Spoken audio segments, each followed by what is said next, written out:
Astaghfirullah. Bismillahirrahmanirrahim.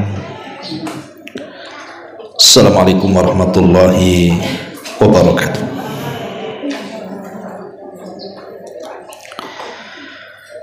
Alhamdulillah wassalatu wassalamu ala rasulillah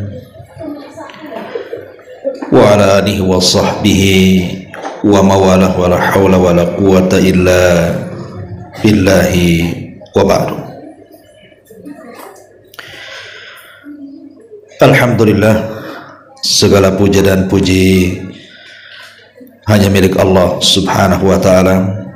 Salawat dan juga salam kita hadiahkan kepada Rasul kita Nabi besar Muhammad sallallahu alaihi wa ala alihi wasallam. Kita lanjutkan kajian kita, masih membahas 10 kiat dalam rangka mensucikan hati dan jiwa kita. Dan kita sudah masuk pada poin yang keempat, meneladani Rasulullah sallallahu alaihi wa ala alihi wasallam.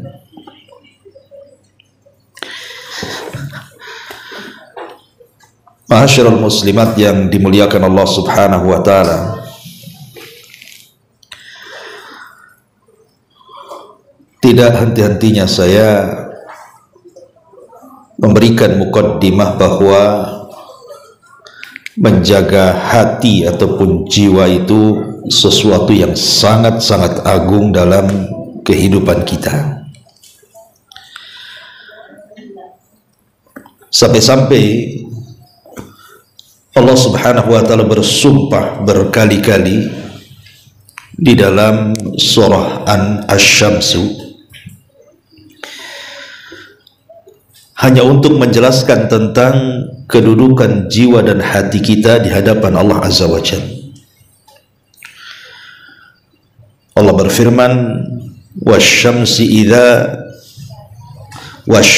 wa duhaha wal qamari idza talaha wan nahari idza jallaha wal laili idza yaghshaha was samai wa ma banaha wal ardi wa ma tahaha wa nafsin wa ma sawwaha fa alhamaha fujuraha wa taqwaha qad aflaha man zakkaha wa qad khaba man dassaha.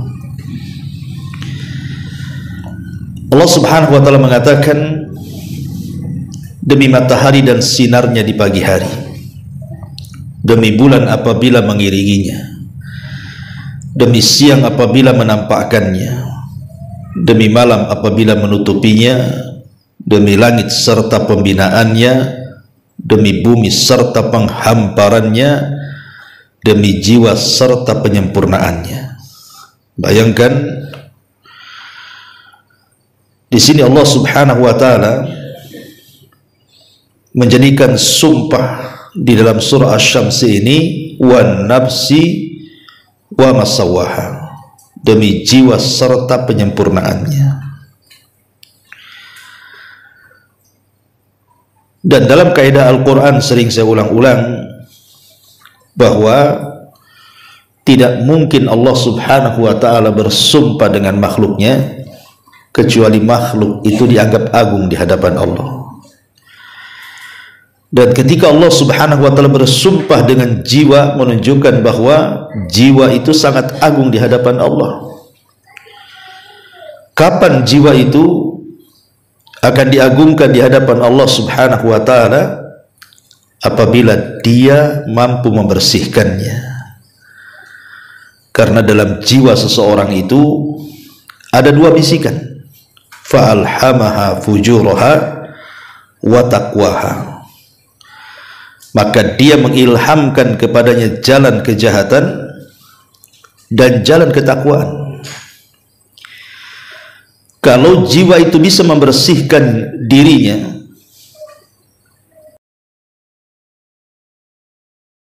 falah. Apa itu al-falah? Keberuntungan. Qad aflaha man zakkaha. Sungguh beruntung orang-orang yang mensucikan jiwanya. Tapi sebaliknya, kalau seandainya jiwa itu malah ia kotori, maka Allah subhanahu wa ta'ala katakan, wa qad khaba man dassaha, sungguh rugi orang-orang yang mengotorinya. Kalau saya boleh ilustrasikan sebuah contoh. Ibu punya mobil. Ketika ibu beli mobil itu, baru mobilnya, langsung dari Del Crash gitu ya, masih dibungkus kresek lagi mobilnya itu. Kemudian ibu pakai terus mobil itu, tidak pernah ibu masukkan ke bengkel, dipakai terus. Yang namanya mesin mobil itu, Bu, pastikan ada waktunya, ada expirednya mungkin ya bahasanya. Pasti lama-lama mesin mobil itu pasti akan rusak kan, Bu? Tak mungkin tidak rusak. Kalau seandainya kemudian dalaman mobil itu tidak diperbaiki, dibawa ke bengkel, diperbaiki lagi biar baru lagi gitu kan, maka mobil itu lama-lama tidak akan gerak tuh. Bahkan boleh jadi besi tua lah, nggak mungkin dia bisa jalan lagi. Kita lihat mobil-mobil yang udah lama-lama itu kan, Bu, yang combat itu, sampai apabila rusak itu kan sampai terduduk tuh, nggak bisa dipakai lagi. Artinya bahwa kalau seandainya kendaraan kita saja tidak selalu kita servis, kemudian mesinnya dibiarkan makin hari makin jelek, makin hari makin rusak, lama-lama mobil tidak akan jalan tuh. Atau contoh yang lain, ibu punya rumah ibu itu dibiarin aja, debu masuk ya dibiarin, sampah masuk ya dibiarin gitu ya, kotoran-kotoran dari luar masuk ya dibiarkan saja. Kemudian terus bertahun-tahun sampai numpuk debunya, numpuk sampahnya apa semua dalam rumah tuh. Pasti rumah itu lama-lama, Bu, menjadi kotor. Belum lagi kemudian aromanya, baunya, jijiknya dan begitu seterusnya kan, Bu. Boleh jadi mungkin rumah itu lama-lama rusak tuh. Lah yang ingin saya katakan, Bu, seperti itulah hati. Hati itu kalau nggak diservis itu bisa merusak badan, Bu. Bahkan bisa mengeluarkan aroma-aroma yang busuk dari badan kita disebabkan buruknya hati kita dan busuknya hati kita. Karena asal daripada jiwa itu, Bu, tidak ada yang baik, tidak ada yang baik. Semua jiwa itu memerintahkan kepada kejahatan. Makanya Allah subhanahu wa ta'ala mengatakan, wa inna nafsala ammaratun bisu. Sesungguhnya jiwa itu selalu memerintahkan kepada kejahatan. Pengennya makan, pengennya minum, pengennya tidur, pengennya gibah, pengennya dendam, dengki, hasad dan begitu seterusnya, Bu. Itulah hakikat jiwa tuh. Karena Allah ciptakan seperti itu. Wa inna nafsala ammaratun bisu. Maka kalau seandainya akal kita ini cerdas, maka dia akan berusaha untuk memperbaiki jiwanya, sehingga jiwa ini akan bersih. Dan kalau bersih itu mempengaruhi badannya. Dan di sini Allah subhanahu wa ta'ala katakan, qad aflaha man zakkaha. Sungguh beruntung orang-orang yang membersihkan jiwanya dengan ketaatan dan ibadah kepada Allah azza wa jalla. Tapi sebaliknya, wa qad khaba man dassaha. Sungguh rugi orang-orang yang mengotori jiwanya dengan dosa, dengan ghibah, dengan namimah, dengan meninggalkan kewajiban, meninggalkan sunnah Nabi, tidak mau beribadah kepada Allah, jauh dari ketaatan, dan begitu seterusnya, maka lama-lama jiwa itu akan rusak, dan kerusakan jiwa ini akan berdampak kepada kerusakan badan. Kata Nabi SAW, "Idza saluhat saluhal jasadu kullu, wa idza fasadat fasadal jasadu kullu." Kalau jiwa ini baik, maka semua anggota badannya ikut jiwanya, ikut baik juga. Tapi kalau seandainya jiwanya buruk, maka badan ini ikut jiwanya juga, maka akan ikut buruk juga. Lah, maksud saya gini, ma'asyiral muslimat yang dimuliakan Allah Azza wa Jalla, dalam buku ini pada poin yang keempat, ya, bahwa di antara perkara yang bisa membersihkan jiwa itu adalah dengan cara meneladani Nabi Shallallahu Alaihi Wasallam. Sebab hanya Nabi yang tahu cara membersihkan jiwa-jiwa kita, Bu. Seperti tadi saya contohkan, Bu, kalau ibu punya mobil, rusak mesinnya, kemudian ibu datangkan orang jual beli bawang, orang jual beli bumbu, kemudian ibu katakan, tolong benerin mobil saya. Kira-kira bener nggak mobilnya? Nggak akan bener, Bu. Nanti dijadikan gudang cabai pula sama dia, karena bukan ahlinya, kan, Bu. Makanya kenapa Rasul mengatakan, idza wusidal amru ila ghairi ahli fantadiris sa'ah. Kalau sesuatu itu diberikan ke yang bukan ahlinya, tunggu aja kiamatnya. Tapi kalau seandainya ibu ini rusak mobil mesinnya, kemudian dibawa ke bengkel gitu ya, jelas-jelas ke bengkel, ke pakarnya, tidak akan nunggu lama tuh, ditunggu sebentar aja udah cantik lagi. Lah, begitulah, Bu, kalau kita ingin membersihkan hati, kemudian kita meniru pakarnya. Siapa pakarnya? Nabi SAW. Maka hati kita akan bersih. Tapi kalau kita membersihkan hati itu nggak niru kepada pakarnya, malah cari ajaran lain pula yang bukan pakarnya, nggak akan bersih hatinya. Yang ada makin kotor, makin kotor, makin kotor. Lama-lama ketutup hatinya, hilang pula hidayah. Ya. Jadi di sini meneladani Nabi SAW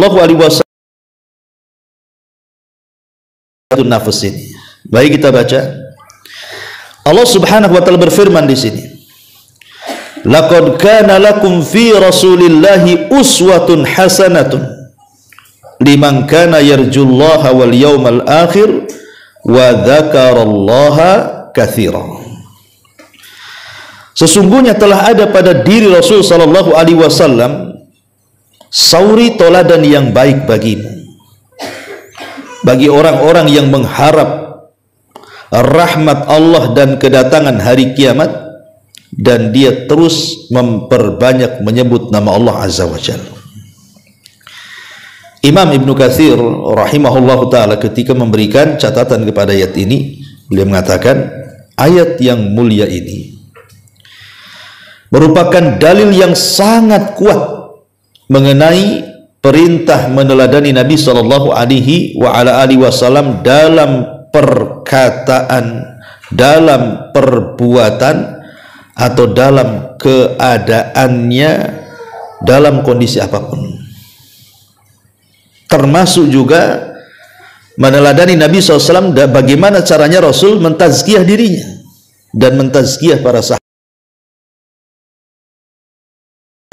Kemudian juga Al-Hasan, maksudnya Al-Hasan Al-Basri di sini rahimahullahu taala menuturkan juga, sekelompok kaum dari masa Nabi SAW mengatakan, sungguh kami mencintai Rabb kami. Jadi ada sekelompok orang, kata Al-Hasan Al-Basri, yang mengaku-ngaku cinta Nabi, cinta Allah. Maka Allah Subhanahu wa ta'ala menguji mereka dengan menurunkan ayat, kul in kuntum tuhibbunallaha fattabi'uni yuhibbukumullah. Katakanlah, jika kalian benar-benar mencintai Allah, maka ikuti aku, maksudnya ikuti Nabi. Kata Allah, niscaya aku akan mengasihi kalian Bahkan terusan ayatnya bukan hanya itu saja, wa yaghfir lakum dzunubakum. Bukan hanya Allah akan mengasihi kalian, tetapi juga akan mengampuni dosa-dosa kalian, kata Allah. Lah kata pengarang di sini, mengikuti dan meneladani Nabi Shallallahu Alaihi Wasallam merupakan bukti kecintaan terhadap Allah. Sebab dan meniti jalannya yang lurus merupakan kesucian itu sendiri. Maka seorang tidak mungkin mampu meraih kesucian jiwa tanpa meneladani apa yang dibawa Nabi Sallallahu Alaihi Wasallam. Ma'asyiral muslimat yang dimuliakan Allah Azza wa Jalla, Nabi Sallallahu Alaihi Wasallam adalah orang yang membawa tazkiyatun nafsi, membawa kesucian jiwa. Makanya di banyak ayat dalam Al-Quranul Karim Allah Subhanahu wa Ta'ala menjelaskan bagaimana Nabi Shallallahu Alaihi Wasallam diutus itu memang salah satunya adalah untuk membersihkan jiwa, kan? Sebut saja dalam surah Al-Imran ayat 164, ya.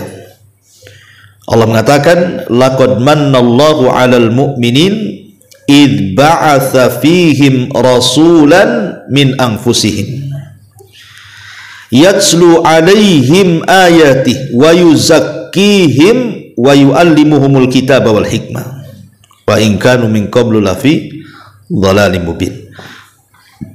Allah Subhanahu wa Ta'ala mengatakan, sungguh Allah Subhanahu wa Ta'ala telah memberikan karunia kepada orang-orang yang beriman ketika Allah utus kepada mereka seorang utusan, maksudnya Nabi Shallallahu Alaihi Wasallam, dari jenis mereka. Tugasnya membacakan kepada mereka ayat-ayat Allah. Kemudian wa yuzakkihim, di antara tugasnya adalah membersihkan jiwa-jiwa mereka. Kemudian wa yu'allimuhumul kitaba wal hikmah, di antara tugasnya juga mentarbiyah, mengajarkan Al-Qur'an dan kebijakan. Walaupun sebelum itu mereka orang-orang yang didakwai Rasul itu di atas kesesatan yang nyata.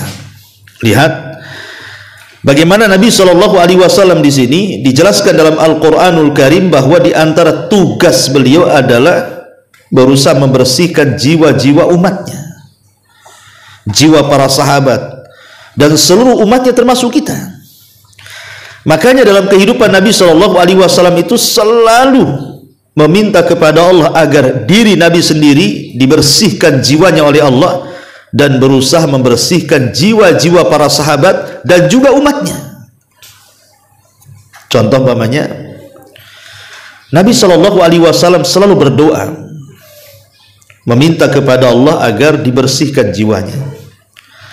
Allahumma alimal ghaibi wasyahadati fatiras samawati wal ard rabba kulli syai'in wa malikah asyhadu an la ilaha illa nafsi wa min syarri syaitan.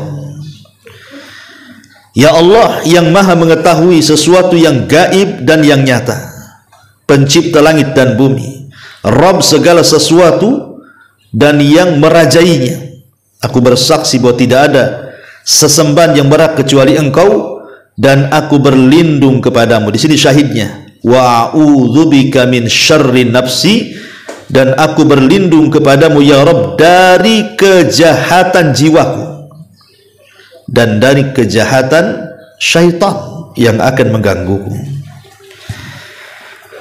Jadi Nabi sendiri yang sudah dibimbing oleh Allah Subhanahu wa Ta'ala, kan Bu, dia sendiri berusaha untuk meminta kepada Allah agar hatinya selalu bersih.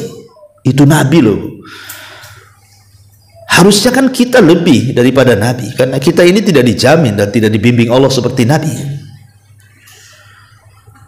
Bahkan bukan hanya Nabi SAW juga meminta kepada Allah untuk dibersihkan jiwanya, dia pun bimbing para sahabat untuk hal yang sama. Seperti hadis Abi Hurairah radhiyallahu an. Jadi Abu Bakar Siddiq radhiyallahu an pernah satu hari datang kepada Rasul dan mengatakan, ya Rasulullah, murni bi kalimatin aquluhunna. Rasul, perintahkanlah untukku atau ajarkan untukku kalimat-kalimat yang bisa aku buat zikir untuk Allah. Maka kata Nabi SAW kepada Abu Bakar itu, idza asbahta wa idza amsaita, apabila engkau di pagi hari wahai Abu Bakar, apabila engkau di sore hari wahai Abu Bakar, kul katakan, Allahumma fatiras samawati wal ar, alimal ghaibi wasyahada, sampai kepada a'udzubika min syarri nafsi wa syarri syaitan, aku berlindung dari keburukan jiwaku dan keburukan syaitan. Ya. Jadi Nabi SAW dia baca doa itu untuk dirinya dan dia ajarkan kepada sahabatnya. Dan itu merupakan syariat juga bagi kita, kan, berusaha untuk membersihkan jiwa kita dengan cara meneladani Nabi SAW. Makanya Nabi itu kalau kita lihat kehidupannya selalu menganjurkan para sahabat untuk berlaku baik. Untuk berlaku baik. Supaya apa? Karena kebaikan yang dilakukan itu bisa mempengaruhi hatinya, Bu. Sama dengan maksiat yang kita lakukan itu bisa mengotori hati kita. Maka kebaikan yang kita lakukan itu bisa membersihkan hati kita. Kita sering membaca hadis, umpamanya ada seorang laki-laki datang kepada Nabi SAW dan mengatakan, Rasul, kasih dong wasiat untukku, katanya. Apa kata Rasulullah? Karena tahu nih yang minta wasiat ini tukang marah, maka Rasul mengatakan, la taghdab, jangan marah. Rasul yang lain kata Rasul, la taghdab, jangan marah. Rasul yang lain kata Rasul, la taghdab, jangan marah. Tetap Rasul mengatakan jangan marah, jangan marah, jangan marah. Kenapa? Karena Rasul tahu yang minta wasiat itu tukang marah. Ya. Maka sama juga kalau ada orang datang ke ibu, memang orang yang datang ini siratu gibah, ya. Datang ke ibu, nasihatilah saya, kamu jangan gibah ya, gitu. Yang lain lah, jangan gibah. Gak ada yang lain, jangan gibah, gitu. Karena kita kan kalau nasihati kan harus tahu karakter orang, kan. Kira-kira apa yang kira-kira kalau kita ngasih nasihat sama orang itu langsung kena, gitu ya. Nah, Rasul itu begitu, tahu dia karakter orang. Makanya Rasul ingin menghilangkan karakter yang ada pada dia yang menurut pandangan Rasul itu tidak bagus, supaya dirubah. Ya. Kemudian juga Nabi SAW juga satu hari didatangi Abu Dzar Al-Ghifari. Dia mengatakan, ya Rasulullah, bisa nggak kau berikan kepadaku ya semacam kepemimpinan, gitu ya. Jadi Abu Dzar itu minta kepada Nabi supaya diangkat menjadi pemimpin, gitu. Tapi Nabi SAW tahu bahwa Abu Dzar ini orangnya lemah, tidak bisa dia jadi pemimpin. Apa kata Rasul? Ya Abu Dzar, innaka dhaif, kau ini lemah, ya. Wa innaha amanah, kepemimpinan itu amanah. Wa annaha yaumul qiyamah khizun wa nadamah, nanti pada hari kiamat kepemimpinan itu boleh jadi akan membuat rendah dirimu di hadapan Allah atau engkau akan menyesal. Maka sebaiknya jangan, ya. Tapi berbeda pula dengan Utsman ibn Abil As ketika dia mengatakan kepada Rasulullah, ij'alni imamu qaumi, Rasul jadikan aku menjadi imam kaumku, katanya. Apa kata Rasul? Anta imamuhum, oh kau pantas jadi imam mereka. Waqtadi bi'ad'afihim, tapi ikutilah dari kaum yang paling lemah. Wattakhid mu'adzinan, ambillah muadzin juga, la ya'khud ala adzanihi ajran, dan jangan kau ambil dari upahnya. Lihat, Rasul bedakan ketika memberikan nasihat kepada Abi Dzar dan kepada Utsman bin Abil As. Ketika Abi Dzar minta supaya dia jadi pemimpin, apa kata Rasul? Jangan, kau ini lemah, ya. Tapi ketika kemudian Utsman ibn Abil As meminta, apa kata Rasul? Anta imamuhum, kau pantas menjadi imam kaummu, katanya. Lihat di sini Nabi SAW menyeleksi, kan, tidak semua, karena ini kaitannya dengan masalah hati. Masalah hati, Bu. Jadi orang yang lemah tetapi kemudian kuat ingin berkuasa, itu hatinya kotor. Dia nggak sanggup, tapi dia sok sanggup gitu maksudnya kan. Itu kan menunjukkan kekotoran hati itu. Karena dia tidak akan membawa kemaslahatan, yang ada membawa kerusakan kan itu. Makanya di sini bagaimana Nabi Shallallahu Alaihi Wasallam memperbaiki hati para sahabat gitu ya. Kalau yang nggak sanggup, Rasul katakan nggak sanggup kamu, nanti bisa ngotori hatimu masalahnya. Ma'asyiral muslimat yang dimuliakan Allah Azza wa Jalla, usaha membersihkan hati para sahabat dengan memerintahkan mereka untuk berbuat baik. Seperti Rasul mengatakan, man salimal muslimun min lisanihi wa yadi. Seorang muslim itu harus muslim yang lainnya selamat dari lisan dan tangannya.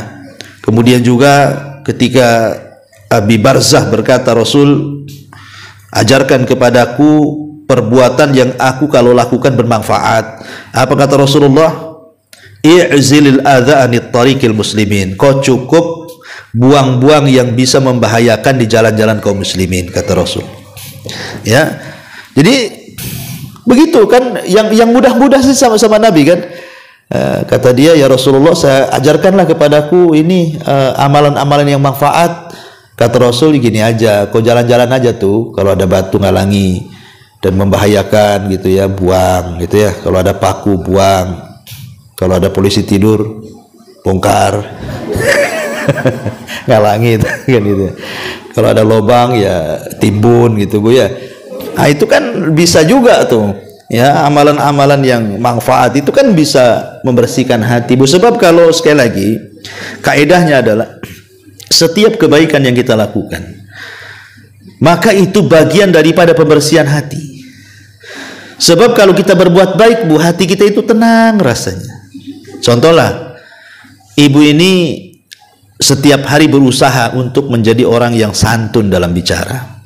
Kalau ngomong itu hati-hati, betul ditata, cari bahasa yang lembut, sehingga lawan bicaranya pun enak, tenang, enak kayaknya gitu kan.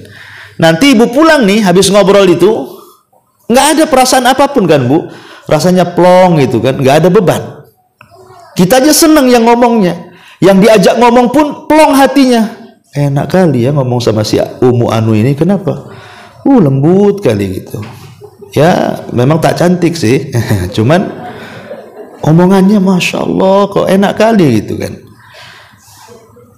Tapi coba ibu, udah cantik, garang pula Bu. Udah garang, galak pula. Udah galak, omongannya nggak jelas, nyelekit-nyelekit orang. Ya, cantik-cantik ya setan katanya. Coba Bu, kadang-kadang kan kita yang ngomong aja ngomong begitu ya. Kadang-kadang, duh kenapa sih ngomong kayak gitu ya? Kepikiran tuh. Kalau sudah kepikiran gak enak hati kita kan. Kenapa sih ngomong begitu sama orang? Kenapa sih ngomong begitu? Itu kita yang ngomong tuh. Yang diajak ngomong Bu, dendam Bu. Kenapa sih ketemu dia katanya? Coba saya nggak ketemu dia. Tenang-tenanglah hati saya ini. Gara-gara ketemu dia rungsek pula jadinya kan. Jadi yang ngomong juga kadang-kadang nyesel, kemudian yang diajak bicara juga lebih nyesel kan gitu. Itulah contoh seperti itu. Jadi apapun perbuatan baik kita Bu, itu pengaruh kepada hati. Mau ucapan kita, mau perbuatan kita itu pengaruh sekali sama hati kita. Tetapi kalau seandainya apa yang kita lakukan itu perbuatan dosa dan maksiat, ancang-ancang aja itu hatinya kotor itu. Pasti hatinya kotor, keras hatinya itu. Keras hatinya Bu, orang yang tukang gibah itu keras hatinya, karena kalau digibahi orang nggak terima dia. Kalau gibahi orang kok dia yang digibahi orang dia dengar, sakit hati sekali itu. Nah, itulah seperti itu. Jadi dosa itu bisa berdampak kepada mengeraskan hati, mengotori hati. Makanya kenapa kemudian di sini mu'alif hafizahullah ta'ala ingin mengajarkan kepada kita salah satu melembutkan hati itu, coba teladani Rasulullah. Bagaimana bicaranya, bagaimana perbuatannya, bagaimana perintah-perintahnya, apa saja larangan yang harus dihindari oleh kita. Kemudian juga kita baca lagi kata pengarang di sini. Dan muncul para tokoh agama yang sesat pada baru yang mungkar lalu mengklaim bahwa cara tersebut mampu mensucikan jiwa, membersihkan hati, memperkuat hubungan dengan Allah dan lain-lain sebagainya. Mereka menyarankan agar mengasingkan diri dari kehidupan sosial, menyendiri di tempat-tempat gelap, mengulang-ulang zikir-zikir khusus yang tidak ada contohnya, atau lafaz-lafaz tertentu yang diakuinya dapat mensucikan, memperbaiki, mendidik jiwa, serta klaim-klaim batil yang lainnya. Maksudnya begini, Bu, ya, ada perkara-perkara yang menurut kita ini bisa menenangkan hati, tapi menurut agama tidak akan menenangkan hati. Jadi ada perbuatan-perbuatan yang menurut kita kalau kita lakukan itu hati kita akan tenang, padahal tidak akan menenangkan hati. Kenapa? Karena tidak ada contohnya. Orang kan macam-macam, Bu. Ada orang pengen senang hatinya, tenang hatinya, akhirnya kemana? Melangkahkan kaki ke tempat-tempat maksiat, umpamanya mabuk, narkoba gitu ya. Iya, memang menenangkan hati, Bu, sesaat saja. Ketika ngeplaynya itulah tenang hatinya. Ketika sadar stresnya kuadrat. Ya. Itu yang jelas-jelas gitu. Atau bukan orang, wah pengen tenang, ayo jalanlah ke pantai. Ya mungkin dengar ombak jegar-jegur, hilang pula nanti stresnya kan. Sampai di pantai stres pula. Kenapa? Lagi surut ada ombak. Kan gitu, Bu, ya kan? Nggak dapat apa coba? Oke lah, ada ombak pun jegar-jegur sebentar, pulang stres lagi. Atau balik jadi sampai di pantai makin stres dia. Takutnya pula bunuh diri pula di pantai. Jadi ada orang-orang yang cari-cari ketenangan hati itu jauh dari syariat. Lah salah satunya adalah perkara-perkara yang di luar daripada sunnah Nabi. Pemanya ada orang yang ngajarkan dengan zikir-zikir tertentu, kalau ingin tenang hatinya baca ini 1000 kali, baca itu 1000 kali, padahal tidak ada contohnya tuh. Ya, ataupun pemanya tirakat gitu ya. Saya ini stres, banyak masalah, banyak hutang, suami begini, suami begitu. Akhirnya ibu malam-malam jam 1 gitu kan, masuk ke gudang di dapur. Dimatikan semua lampunya, duduk di kursi. Ngapain, buka-uka namanya itu. Ya, jadi yang seperti ini kan nggak ada contohnya, coba.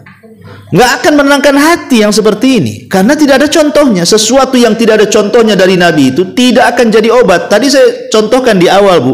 Kalau ibu rusak mobil, mesinnya rusak, mesin mobil ibu rusak, dibawa ke ahlinya, dibawa ke dealernya sana, sebentar aja diperbaiki, bagus tuh mobil tuh.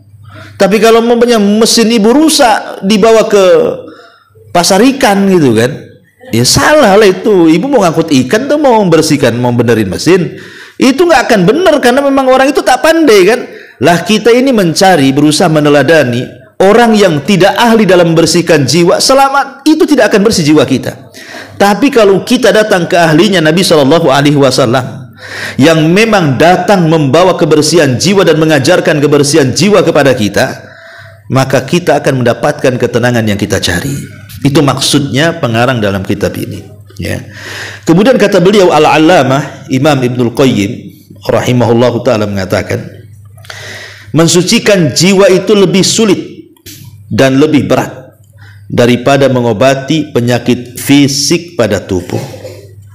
Ya, bahasanya apa, Bu?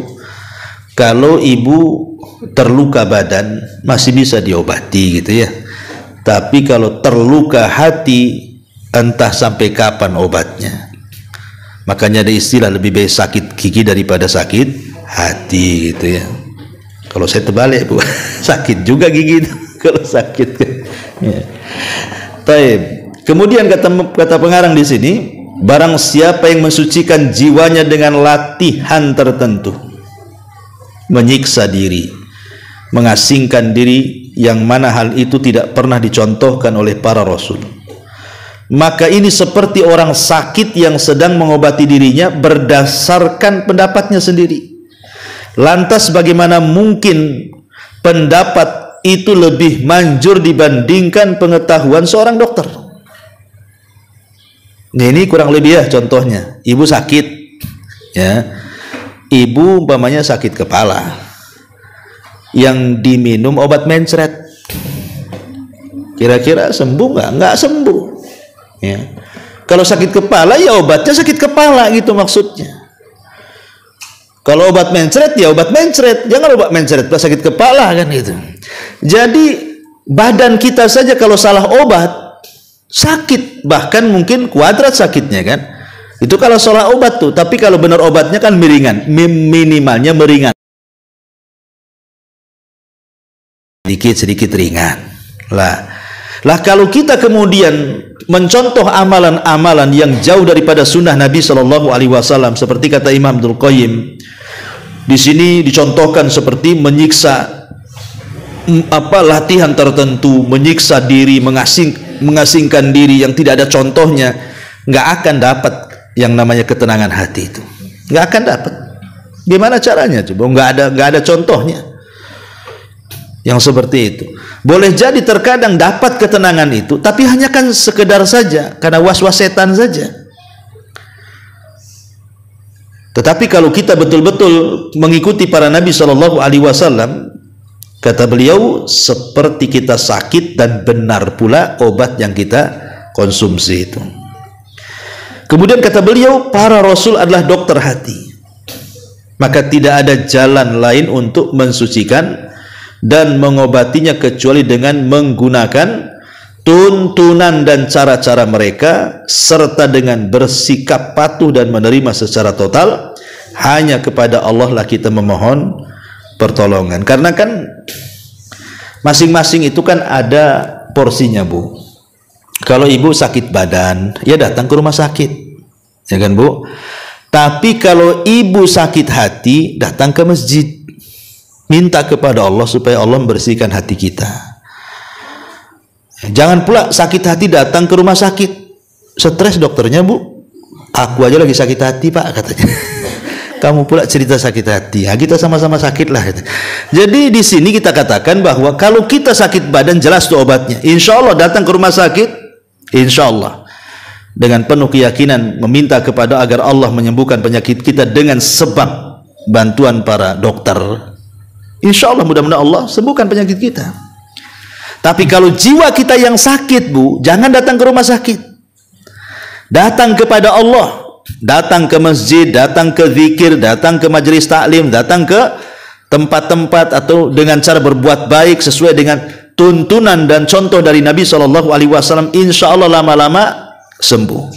Ya, dengan banyak zikir, istighfar, berdoa, sholat dan begitu seterusnya yang diajarkan Nabi Shallallahu Alaihi Wasallam. Ya, karena di sini Nabi Shallallahu Alaihi Wasallam mengatakan, man amila amalan laisa alaihi amruna fahuwa raddun. Barang siapa yang mengerjakan satu amalan yang tidak pernah kami contohkan, maka amalan itu tertolak. Maksudnya ditolak, tidak diterima. Bahkan Imam Sufyan ibn Uyainah sampai mengatakan, sungguh Rasul Shallallahu Alaihi Wasallam merupakan barometer utama, maka semua perkara diukur berdasarkan beliau, entah itu dari sisi akhlak, entah itu dari sisi kehidupan, entah itu dari sisi petunjuk, apalagi sesuai dengan petunjuk Nabi Shallallahu Alaihi Wasallam, maka ia benar, namun bila bertentangan maka pasti akan keliru. Karena itulah barang siapa yang menginginkan kesucian jiwa, maka ia harus berusaha keras untuk mengikuti serta meneladani Rasul dan senantiasa waspada terhadap perkara-perkara yang baru yang dibuat-buat serta perkara-perkara bid'ah yang diklaim oleh para pencetusnya sebagai bagian dari unsur-unsur penyucian jiwa. Ya. Ma'asyiral muslimat yang dimuliakan Allah Subhanahu wa taala. Kemarin kan kita sudah jelaskan, Bu, ya, bahwa sumber rusaknya hati itu ada dua. Pertama dikarenakan penyakit syubhat, dan yang kedua dikarenakan penyakit syahwat. Adapun syubhat itu sumbernya 5 atau sumbernya 7. Sumber penyakit syubhat itu yang bisa menjadikan hati kita keras, kotor, tidak bersih gitu ya. Itu karena 7 perkara. Pertama karena penyakit nifak. Ada kemunafikan dalam hati kita. Dan penyakit nifak ini bahaya sekali. Yang kedua, karena asyak, adanya keraguan-raguan, ragu-ragu dengan kebenaran. Yang ketiga, adanya suudzon, berburuk sangka kepada Allah Azza wa Jalla. Kemudian yang keempat, karena ada riya dalam hati kita tuh, ingin dipuji orang, ingin dipandang orang. Yang kelima, karena ada was-was. Ya, was-was saja hidupnya itu. Mau sedekah dikasih was-was, jangan. Bagus beli rumah daripada sedekah katanya. Was-was, ya. Atau yang keenam, karena loyalitas kepada orang-orang kafir. Di sekarang ini jelas-jelas saudara kita Palestina yang dibom, bela Israel pula. Nah, itulah karena mualah tuh, itu sakit hatinya orang kayak gitu. Kalau melihat saudara kita di Palestina dibantai, kok malah bela Israel, sakit tuh, kotor hatinya tuh. Kemudian nomor 7, karena ada fitnah takfir wa tabdi, karena terkena fitnah ajaran yang sesat, suka mengkafir-kafirkan, suka membid'ah-bid'ahkan yang bukan bid'ah gitu ya. Nah, ini disebut penyakit-penyakit syubhat ya. Nah, di sana ada penyakit syahwat, Bu. Nah, penyakit syahwat itu ada 8 macam. Pertama, karena hubur riasa, terlampau cinta menjadi penguasa, menjadi pimpinan. Pokoknya pengenlah paling depan lah, gitu ya. Kalau bisa saya aja ketuanya, ya. Yang lain wakil atau anggota, ya. Yang kedua, hubus syuhrah, ingin terkenal, ya, pengen popularitas bahasa kitanya ya. Kemudian yang ketiga, hubud dunia, lebih cinta dunia daripada akhirat, otak duit bahasanya. Kemudian yang nomor 4, fitnatun nisa, fitnah perempuan. Ya. Kemudian yang nomor 5, hubus suar, ya, cinta body bahasanya ya. Cinta ingin tampil, tampilannya pengen bagus, makanya kemana-mana orang bawa dompet dibawa kaca gitu kan, ya, ngaca aja, mereng sedikit, pusing dia. Kok mereng katanya kan, makanya jangan bawa kaca ya. Kemudian juga syahwatul kibar, sombong ya. Kemudian juga yang nomor 7, syahwatul hasad, hasad. Kemudian yang 8, syahwatul zulmi, syahwat kezaliman, ingin nyakiti orang, dendam sama orang. Lah itu semua, Bu, ini yang bisa mengotori hati. Dan Nabi SAW sudah mencontohkan bagaimana caranya kita ini menghilangkan penyakit-penyakit. Dengan apa, Bu? Dengan satu, Bu, bersihkan akal kita dengan 3 cara. Bersihkan akal kita dengan 3 cara. Pertama, mujalasatul ulama. Yang kedua, mujalasatus salihin. Yang ketiga, tarku ma la ya'ni. Kata ulama, bagaimana cara membersihkan akal kita supaya akal yang bersih itu mempengaruhi jiwa yang kotor sehingga bersih. Ya, pertama, duduk dengan ulama, duduk dengan ustazah, ya, supaya ibu dapat pengetahuan. Kalau ibu duduk dengan orang alim, lama-lama ibu pasti alim, ya. Tapi duduk dengan orang bodoh, ibu lebih bodoh daripada orang bodoh. Makin bodoh lagi kita, udah bodoh duduk sama orang bodoh, kuadrat lah bodohnya tuh, Bu. Makanya kalau duduk dengan ulama, akal kita akan cerdas, punya pengetahuan, tahu caranya. Oh, begini cara membersihkan jiwa rupanya. Yang kedua, muhasabatus salihin, dengan duduk dengan orang soleh, Bu, dengan orang baik, orang yang taat ibadah, orang yang suka ngaji, orang yang suka sedekah, orang yang suka sholat, orang yang suka puasa, orang yang suka baca Quran, orang yang suka zikir. Nih, kenapa lama-lama ketularan? Kita jadi takut jadinya, akhirnya pengen juga kayak dia, Bu, ya. Kemudian yang ketiga, tarku ma la ya'ni, berusaha meninggalkan yang tidak ada faedahnya, karena itu bisa mengurangi bicara, ya, mengurangi bicara. Karena dari semua dosa anggota badan itu yang paling banyak melakukan dosa itu kan lisan, Bu. Tapi dengan cara kita meninggalkan hal yang tidak ada manfaatnya, maka lisan ini akan sedikit bicara. Dan diam itu emas, ya. Diam itu perak, diam itu emas. Ya. Ini yang pertama, jernihkan akal dengan 3 perkara. Duduk bersama para ulama, duduk bersama orang soleh, duduk meninggalkan sesuatu yang tidak ada manfaatnya. Yang kedua, zikrullahi azza wa jal wa tilawatil Quran. Dan ini sudah saya jelaskan. Ya, memperbanyak zikir, membaca Quran. Karena Allah yang mengatakan kan, ala bi dzikrillahi tatmainnul qulub. Ingatlah dengan zikir kepada Allah hati tenang. Dan Rasul mengatakan permisalan rumah yang tidak ada zikirnya dengan rumah yang ada zikirnya sama dengan permisalan orang hidup dan orang mati, Bu. Jadi kalau tidak ada zikir, mati kita ini hatinya. Tapi kalau kita senantiasa zikir, hidup hati kita. Ya. Kemudian yang ketiga, perbanyak istighfar, taubat, ya, taubatan nasuha. Ya, itu berdasarkan sabda Nabi SAW. Kalau ingin kita lapang hatinya, kata Rasulullah, Pak, man lazimal istighfar, ja'alallahu min kulli dzikin faraja. Barang siapa yang melazimkan istighfar, Allah jadikan hatinya yang sempit jadi lapang. Nah, itu kan istighfar melapangkan dada. Kemudian juga yang keempat, ad-du'a wa tadarru ilallah. Banyak-banyak doa, seperti tadi doa Nabi SAW.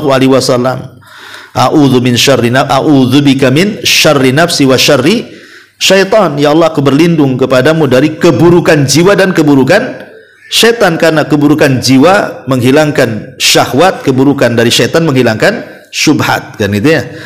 Atau yang kelima, dengan memperbanyak sholawat kepada Nabi SAW. Kemudian yang keenam, memperbanyak qiyamul lail. Kemudian yang nomor 7, jauhi tempat-tempat yang banyak fitnah di situ. Karena itu mengeraskan hati, Bu. Seperti apa? Banyak fitnah. Ya, mall, pasar, itu kan tempatnya fitnah, Bu. Ya. Boleh ibu ke mall, boleh ibu ke pasar, tapi hanya sekedar saja. Ini hari-hari ke mall. Ibu padahal enggak, kecuali ibu jualan di situ ya. Ya enggak mungkin lah. Kalau jualan sebulan sekali nggak dapat duit. Ya, tetapi kan kalau kemudian kita sebagai pembeli hari-hari pula ke mall, ngapain, Bu? Nggak usah, di rumah nggak ada AC, di mall banyak AC, ngadem katanya. Itu mungkin awalnya hanya jalan-jalan saja, tapi karena di situ gudangnya fitnah, Bu, akhirnya otaknya jadi kotor kemana-mana kan, pengen ini, pengen itu, pengen ini, pengen itu, rusak hatinya jadinya. Ya, tempat fitnah itu kan macam-macam, bukan pasar saja. Umpamanya ada teman-teman yang suka gibah gitu ya.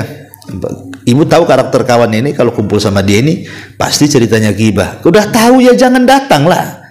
Kecuali kalau memang ya kadang gibah kadang enggak, lebih banyak tidaknya, lebih banyak lagi gibahnya, ada lain-lain.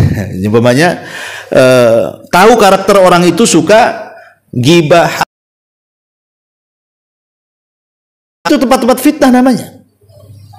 Karena itu bisa merusak hati, maka jauhi tempat-tempat fitnah. Ya, termasuk juga ya tadi berusaha untuk terus belajar, mempelajari sunnah-sunnah Nabi, jangan sampai terjerumus kepada lawan daripada sunnah, yakni bid'ah. Karena diantara hal yang bisa mengeraskan hati adalah bid'ah, dan yang bisa untuk melapangkan hati adalah dengan mengikuti sunnah Nabi SAW. Wallahu a'lam.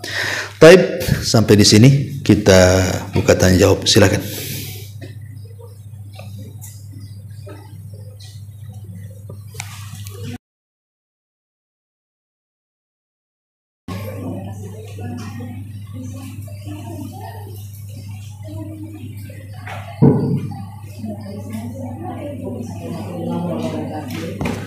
Waalaikumsalam warahmatullahi wabarakatuh.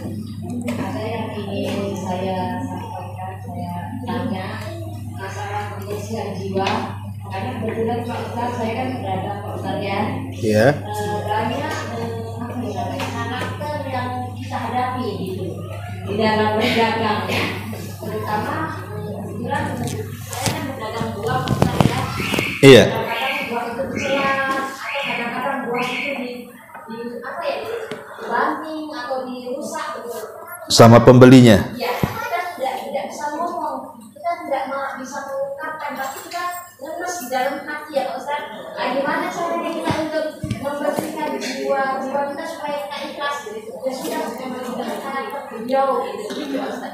Tapi ibu kan jual buah memang yang baik-baik kan? Ya, Karena gini Bu, banyak saya nggak nuduh ibu, soalnya ibu baik. Yang di sana jauh.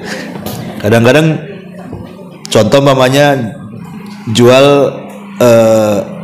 salak pondok, ya kan? Atasnya yang bawahnya salak gubuk pula kan gitu.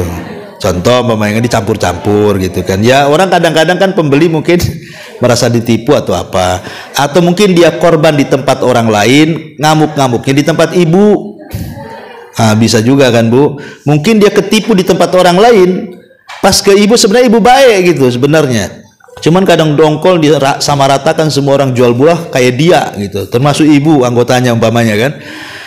Mungkin ya, tetapi yang jelas bahwa setiap pekerjaan itu Bu ada risiko kan. Setiap pekerjaan itu ada risiko. Bukan ibu aja dimaki, orang-orang yang kerja-kerja di PT, ya kan, kadang-kadang kalau salah atau ngantuk atau kurang kerja atau apa atau malas, kadang-kadang kena maki juga mereka. Apalagi orang-orang di lapangan. Orang yang di lapangan tuh Bu, masya Allah, kayak tukang-tukang bangunan. Saya saksikan sendiri tuh. Kadang-kadang kalau sudah dimaki sama pemborongnya itu, anak buahnya, boleh jadi mungkin kalau dia tak sabar-sabar Bu, ambil pacul, Bu, dicangkul kepala pemborong tuh. Ya. Kadang-kadang seperti itu. Tapi kan setiap pekerjaan itu kan ada risiko ya. Ya, seperti ibu jual buah-buahannya ada risiko, kadang-kadang dibanting, kadang-kadang dihina, di ini dan begitu seterusnya. Begini Bu, ibu harus tanamkan satu. Ingat Bu bahwa ucapan manusia itu tidak mempengaruhi rizki. Itu harus dipahami Bu. Ucapan manusia sekotor apapun sama ibu tidak akan mempengaruhi rizki ibu. Nggak akan. Walaupun banyak yang datang ingin membeli buah ke ibu tidak jadi, kemudian dihina buahnya, dilempar buahnya, mungkin ibu juga kena caci, kena maki. Insya Allah kita harus yakin Bu, rizki Allah tidak akan berkurang karena ucapan manusia. Ucapan manusia tidak mempengaruhi rizki sama sekali. Yang kedua, ucapan manusia itu tidak menambah umur kita juga dan tidak mengurangi umur kita juga. Orang yang mencaci maki Nabi, apakah dia panjang umurnya? Tidak juga. Buktinya Abu Lahab yang mencaci maki mati duluan tuh. Rasul masih hidup. Ya, jadi ibu tenang aja, kalau ada yang mencaci maki ibu Bu, pasti dia cepat mati tuh. Kan ibu ya. Tapi ada nanti dia mati nanti kan. Jadi itu ya, satu Bu. Ingat ucapan manusia tidak mempengaruhi rizki. Ibu jualan seperti biasa, nggak akan berkurang rizkinya Bu. Bukan ibu jangan kecil hati. Itulah gara-gara orang mencaci maki buah saya, akhirnya orang malas kesini. Nggak ada hubungan tuh. Ini yang pertama. Yang kedua Bu, bahwa ibu mendapatkan transfer pahala. Ibu mendapatkan transfer pahala karena ibu kan disakiti gitu ya. Harusnya kalau nggak mau beli kan jangan begitu. Sudah syukurlah ada orang jual buah. Kalau nggak ada jual buah, jauh pula di jalan ke sana kan itu. Jadi ibu dapat transfer pahala. Tenangkan, alhamdulillah masih ada orang yang nyakiti saya. Ya. Ibu bersyukurlah masih ada orang yang nyakiti ibu. Ya. Kemudian yang kedua, yang ketiga Bu, bahwa ingat sabda Nabi SAW ketika mengatakan, rahimallahu imra'an samhan idza ba'a wa samhan idza ishtara. Semoga Allah merahmati seseorang yang dia memiliki akhlak samhan, itu mudah berakhlak saat dia menjadi pembeli ataupun saat menjadi penjual. Lapangkan dada saja. Ya sudahlah, ya tinggal ibu tempelkan koyo di dada. Ya taruh aja koyo di situ. Makin panas Ustaz, dalam panas luar panas.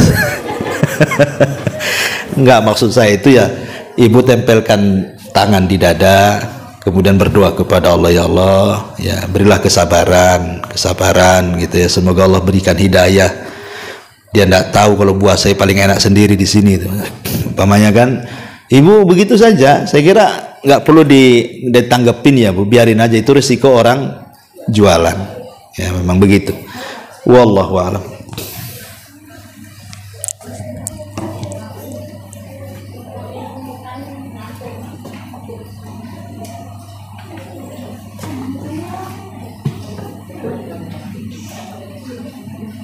Bismillahirrahmanirrahim. Assalamualaikum warahmatullahi wabarakatuh. Waalaikumsalam. Mau bertanya Ustaz. Ya. Saya ada tetangga yang karakter ini hibah ya Ustaz kalau maksudnya. Ya. Maksudnya saya punya tetangga, gimana sikap saya? Iya. Gini tetangga saya itu mudah-mudahan enggak hibah ya. Kalau saya mau ke rumah tetangga sebelah gitu, padahal ada urusan lain, dia itu selalu ngintip-ngintip, terus nanti dia saya pulang, itu ibu anak itu apa yang di sini pagi-pagi gitu, selalu kepo gitu lah Ustaz. Jadi kadang saya ya Allah, saya itu perasaan nggak pernah, maksudnya nggak ada maksudnya yang harus disampaikan kepada tetangga gitu, maksudnya ada urusan lain enggak, tapi dia itu suzon gitu Ustaz. Iya memang benar. Terus nanti kalau saya umpamanya kan saya dikasih itu dikasih makanan, otomatis saya mengembalikan tuh, kadang ya saya kasih makanan, dia nggak saya kasih Ustaz. Aduh, saya dicerita, dia ngasih apa itu, dia ngasih apa itu. Gimana sikap saya Ustaz? Soalnya dia itu mungkin udah memang saya itu udah watak gitu Ustaz. Selalu ingin tahu saya, maksudnya ingin tahu yang bukan saya aja, tetangga, ada tetangga lain ke rumah saya, dia nanti tanya, ngapain kamu kesana, ngapain kamu kesana, ngapain gitu. Itu Ustaz. Iya. Ibu ada masalah apa dengan dia Bu? Tak ada ya kan? Alhamdulillah. Alhamdulillah. Nah, itulah makanya saya tanya ada masalah apa. Kalau nggak ada masalah ya nggak ada masalah kan itu. Iya Bu. Ya itulah risiko orang bermasyarakat Bu. Kata Nabi SAW, ya, seseorang yang menyendiri dan tidak ada cobaan. Jadi kalau ada orang yang menyendiri dan tidak diberikan cobaan, kemudian yang satunya berkumpul dengan manusia, banyak pula cobaannya, kata Rasulullah, maka orang kedua lebih baik daripada orang pertama. Saya ulangi Bu ya, ini ada dua orang nih. Yang satu memang dia nggak mau kumpul sama orang, dia menyedikitkan supaya jangan banyak masalah dengan masyarakat. Jadi dia kalau cari perumahan tuh cari perumahan yang sepi, kalau bisa dia di situ. Ya. Ini yang satunya di perumahan pula banyak pula itu dempet-dempet rumahnya. Ya tapi risikonya tadi kayak cerita ibu tuh, ada aja orang kepo situ kan Bu ya. Tapi kemudian orang yang kedua ini dia sabar dengan ujian orang-orang itu. Kata Rasulullah, maka orang kedua lebih baik daripada orang pertama. Kenapa? Karena kalau orang pertama Bu, dia hidup sendirian, gak ada orang yang kasih ujian sama dia, tidak banyak pahala dia dapat. Ya. Tapi kalau orang hidup dengan keramaian orang, ya tadilah ada orang yang kepo, ada orang yang suka gibah, ada orang yang hasad, kemudian ibu bisa dapat ladang pahala dengan apa? Sabar. Ibu bisa sabar di situ. Berarti ibu dapat pahala sabar. Sabar dari hasadnya orang, gibahnya orang, keponya orang, dan begitu seterusnya. Maka akan dapat pahala tambahan. Itu yang pertama Bu. Ya. Ibu dapat pahala tambahan dengan sabarnya orang seperti itu. Kemudian yang kedua, ibu harus paham bahwa karakter manusia itu sejak diciptakan itu memang beda-beda. Lihat anak-anak Adam, itu kan beda semua Bu, nggak semua baik. Ada juga anak Nabi Adam itu yang jahat, si Qabil tuh. Padahal itu baru generasi kedua tuh setelah Adam kan. Lahir anak-anaknya, artinya mereka anak-anak Nabi loh. Habil, Qabil itu anak-anak Nabi. Anak Nabi Adam alaihi salam dan anak Siti Hawa, otomatis kan bimbingannya pun pasti yang baik-baik kan. Tapi memang Allah takdirkan Habil baik, Qabil pula tak baik, gitu kan. Hasad pula sama Habil, akhirnya apa? Buat kejahatan. Jadi kalau di masyarakat ibu, ya akan seperti itu. Ada yang jadi Habil, mungkin ibunya lah jadi Habil kan. Yang kawannya pula tetangganya jadi Qabil tuh. Ya sudahlah biarin. Ya mungkin itu si Qabil, gitu aja bu. Kan itu ya. Artinya bukan kita katakan si anu si Qabil, bukan. Ini bercanda saja, maksud saya itu pasti manusia terbagi dua. Ada yang baik, ada yang tidak baik. Itu pasti, tidak mungkin tidak. Karena sejak zaman anak-anak Adam aja sudah terbagi manusia itu. Ada yang jahat, ada yang tidak. Itu harus pahami bahwa tabiat manusia ada yang seperti itu. Dan nggak mungkin ibu akan dapati satu dunia baik semua, mustahil. Sebab kalau semua baik bu, pasti Allah akan musnahkan, dan Allah akan datangkan umat yang sebagainya baik, yang sebagainya tidak baik. Sebagaimana mustahil juga Allah kemudian datangkan umat semua tidak baik, mustahil juga. Pasti ada yang baiknya. Jadi itu sudah sunnatullah. Itu yang kedua, bahwa di masyarakat ada yang baik, ada yang tidak baik, itu sudah sunnatullah. Maka ibu harus lapang dada, itu memang takdir Allah seperti itu ya. Kemudian yang ketiga bu, ya, jangan kemudian terpengaruh dengan orang seperti itu. Jangan terpengaruh dengan orang seperti itu. Jadi ibu ambil pelajarannya. Ingat bahwa pelajaran yang paling berharga dalam kehidupan kita adalah dengan melihat orang sekitar. Itu free, nggak usah bayar. Kalau kuliah bayar bu, tapi kalau melihat orang-orang di sekitar, itu pelajaran berharga dalam kehidupan kita. Universitas kehidupan bahasanya ya. Coba kita lihat di sekitar kita kan macam-macam tuh orang tuh bu ya. Kadang dulunya ada yang sukses tiba-tiba bangkrut, dulunya ada waras tiba-tiba gila, dulunya kuat binaraga tiba-tiba ngeringkuk pula di kursi roda ya. Dulunya banyak ngomong, tahu-tahu setruk, nggak bisa gibah lagi ya. Jadi orang-orang sekitar kita lihat ya, itu untuk jadi pelajaran bagi kita. Kenapa dan kenapa? Seperti tadi cerita, kenapa ya ibu itu kok tajasus terus ya? Itu kan bahasanya tajasus bu. Tajasus itu mencari-cari apa yang ada pada orang lain. Dia pengen tahu, itu namanya tajasus. Ya, ngapain, sedang apa, dari mana, kemana, dapat apa, bawa apa, itu namanya tajasus tuh. Nah, seperti yang ibu ceritakan tadi. Dan Allah mengatakan wala tajassasu, jangan tajasus. Maka ibu bermuamalahlah dengan kebalikannya. Ya, ingat bu, kalau kita ingin mengambil pelajaran dari orang sekitar, kalau dia baik maka berakhlaklah dengan dia, ambil kebaikannya. Tapi kalau orang itu jahat, maka bermuamalahlah dengan kebalikannya. Kalau dia tajasus, ibu jangan tajasus. Itu maksud, kalau dia gibah, ibu jangan gibah. Perbaiki dengan kebalikannya. Biarkan saja bu, biarkan saja. Lama-lama juga stres sendiri dia itu. Ya, ini enggak, ibu tiru pula, itu kan bahaya. Karena dia sudah ngintip rumah, saya ngintip juga rumah dia. Ya nggak bisa begitu bu ya. Itu namanya tidak bisa dibedakan mana yang berakal, mana orang gila itu namanya. Ya, jadi biarkan seperti itu. Dan kalau itu dalam bentuk ucapan,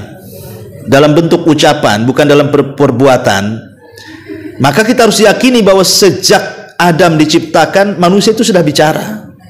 Manusia itu sudah bicara. Dan tidak mungkin manusia sudah bicara sejak zaman Adam itu. Allah ciptakan satu manusia yang dia capek juga. Mungkin dia lagi ya datang hawa nafsunya, setannya, sehingga membicarakan kita. Kan tidak hari-hari dia bicara dengan kita bu. Sebagaimana kan tidak hari-hari juga dia tajasus dengan ibu kan. Masa tiap hari bu? Apa waktu dia sakit pun ikut tajasus juga kan? Enggak juga. Artinya kan tidak setiap saat dia seperti itu ya. Jadi sekali-kali saja seperti itu tuh. Ataupun gibah kepada kita kan sekali-kali saja ketika dia nggak suka dengan kita ya. Artinya kan lebih banyak tidak tajasusnya dibandingkan tajasusnya bu. Saya yakin loh, tidak mungkin durasi tajasusnya 70%, tidaknya 30%, tidak mungkin. Ya, pasti waktu dia tidur kan nggak tajasus juga, Bu. Masa 24 jam dia nggak tidur, Bu, neropong rumah ibu terus? Ini mana ada kan gitu, Pak. Pasti kan waktu dia nggak tidur aja, ya biarkan saja lah. Ya, doakan saja. Mudah-mudahan dia sadar dengan itu. Kalau ibu berani, nasihati. Kalau ibu berani, ya kan. Kalau tidak berani, doakan saja. Nanti juga ada waktu berhentinya. Kalau dia stroke nanti berhenti itu, Bu. Ya, insya Allah. Ya. Tapi jangan didoakan stroke. Doakan supaya dapat hidayah. Wallahu a'lam bishawab. Saya kira cukup, Bu, sampai di sini. Kita tutup dengan doa kafaratul majlis. Subhanaka bihamdika, asyhadu an la ilaha illa anta, astaghfiruka wa atubu ilaik. Allahu taala alam.